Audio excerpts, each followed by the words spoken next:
better DJ bring it back. Dollar DJ turn it up. Better DJ bring it back. Dollar DJ turn it up. Better DJ bring it back. Tell them play that shit again. Tell them that you like that. Like DJ turn it up. Better DJ bring it, bring it, bring it. Dollar DJ turn it up. Better DJ bring it, bring it, bring it. Dollar DJ turn it up. Better DJ bring it, bring it, bring it. Play that shit again. Tell them that you like that. Like.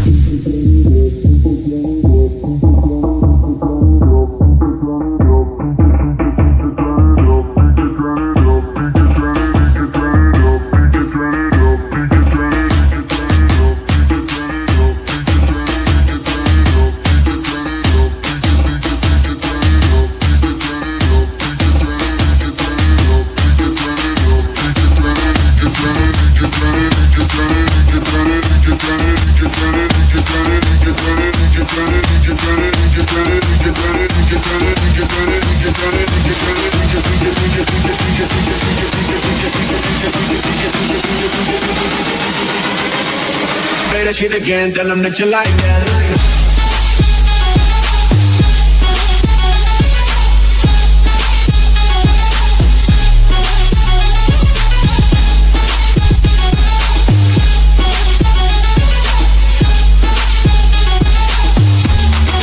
That you like that.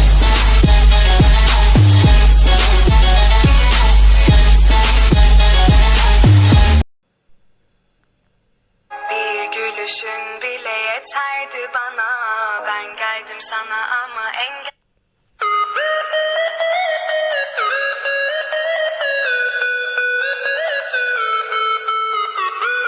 Living in the peace and harmony.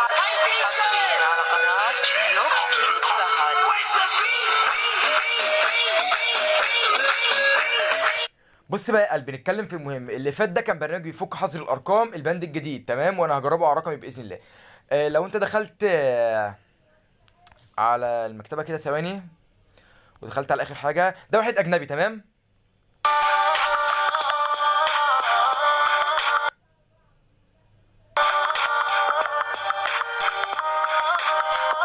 طيب ده واحد اجنبي بيطلع يتكلم عن النسخي، ومش اول واحد اجنبي يطلع يتكلم طبعا عنها، وفي مصريين كتير بيطلعوا يتكلموا عن النسخي، وفي اجانب كتير بيستعملوا نسخي وبيخشوا لي برمز الدوله زائد 29، تمام، وبكون حاطط لينك شاتي في النسخ، يعني بيخشوا على لينك شاتي على طول، تمام. واللي هو زائد 29 ده مفيش منه فيك، ده بيكون اجانب فعلا وبيخش لي منه بالهبل.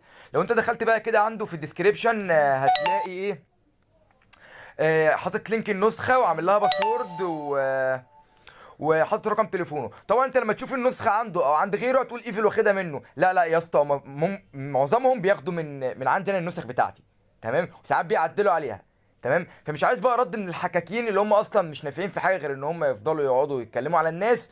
مش عايز منهم رد اللي هو ملوش لازمه اصلا، اللي هو اصلا انت مش هتفيدني بحاجه ولا هتضرني بحاجه، فاصلا مش هرد عليك، فاهم. يلا سلام.